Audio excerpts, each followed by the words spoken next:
Now, this being U.S. history class, a reasonable question would be, what was the United States up to during all of this?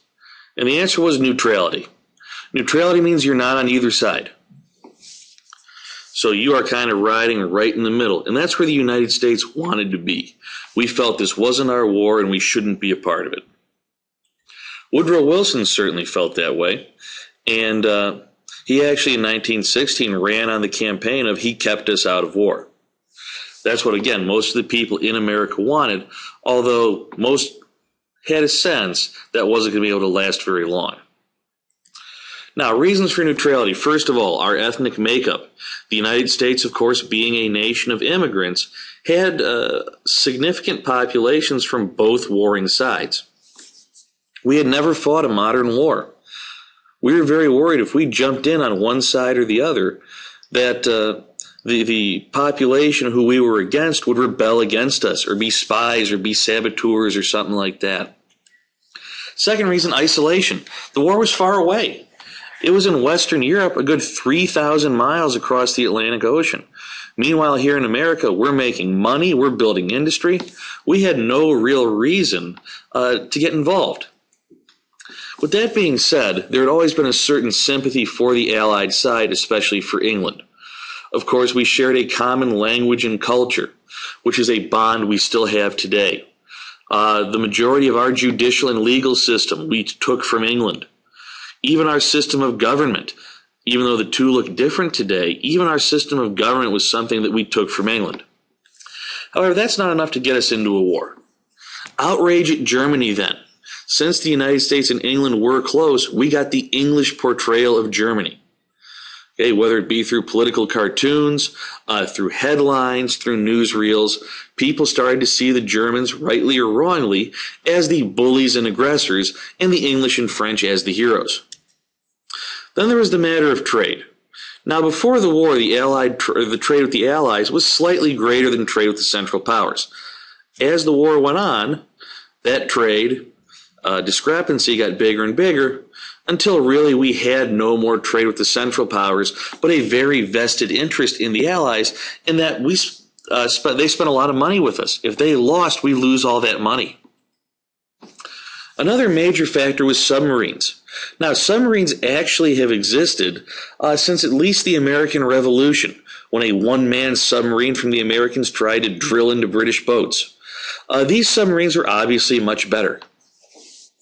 This is a German submarine at a ceremonial launch. For those of you who are wondering, the flags came off when the submarine would go off into active duty.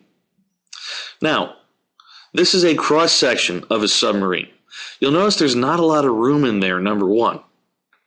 Number two, you'll notice that the submarine, compared to the battleships that it is stalking, is quite a bit smaller. Okay, but its advantage, of course, is it's hidden. The only thing above the waterline is a periscope, which in the middle of the ocean sea, especially on, let's say, a gray, cloudy day, would be very, very easy to hide. Now, the disadvantages that submarines had. First of all, they were smaller than the ships they were fighting. Secondly, they were relatively slow. Thirdly, they were relatively weak. After all, you can't build it too thick, otherwise the thing goes underwater and never comes back up. So for that reason, they had to stay hidden. So the original use of submarines was actually not warfare, but spying. They were perfect for spying. You couldn't see them. By the time you figured out what was there, the thing was gone again. Now, as the war went on, the Germans realized there was another use for the submarines. Torpedoing enemy shipping. The ocean liners going between, especially the United States and Great Britain, were carrying thousands upon thousands of tons of supplies. The Germans realized they could put a serious hurt on Great Britain if they knocked out the supplies coming into the Allied side. So we saw scenes like the one you see illustrated here with an ocean liner being sunk by a submarine's torpedo. Now, submarines play into our getting into the war for a few reasons. First of all, in the laws and culture of the day, they were actually an illegal weapon. The rules of warfare said if you were going to sink a merchant ship, you actually had to rescue all of the people on board, or at least as many as you possibly could. You had to keep them on your ship, provide them with food, provide them with shelter, provide them with clothing. Well, let's go back to our picture of the submarine for a second. There's no way you're going to fit 1,000 people from an ocean liner on that thing. So people instead drowned by the hundreds or by the thousands. That outraged us here in the United States. Germany added to this by putting a submarine blockade on Great Britain and France. So anything bound for those two countries was subject to attack by submarines. Since the United States had a robust trade with both countries, that meant that American citizens became the target of submarine attacks simply by getting on these ships.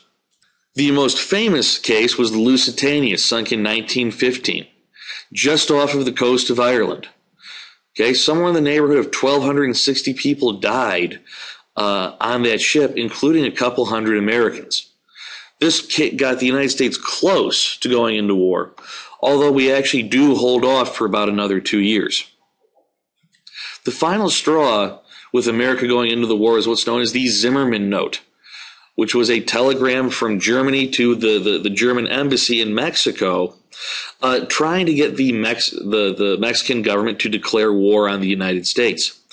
The reason for that was it was going to keep us busy so we couldn't go fight in Europe. In return, Germany promised Mexico the territory that it lost during the Mexican-American War in the mid-1800s, after the war was over. This pushed most Americans over the top. People were already outraged at German brutality at the submarine sinkings. When we get to this idea that Germany was trying to trick us and play someone against us, that infuriated enough people and government officials to where the United States declares war on Germany in April of 1917.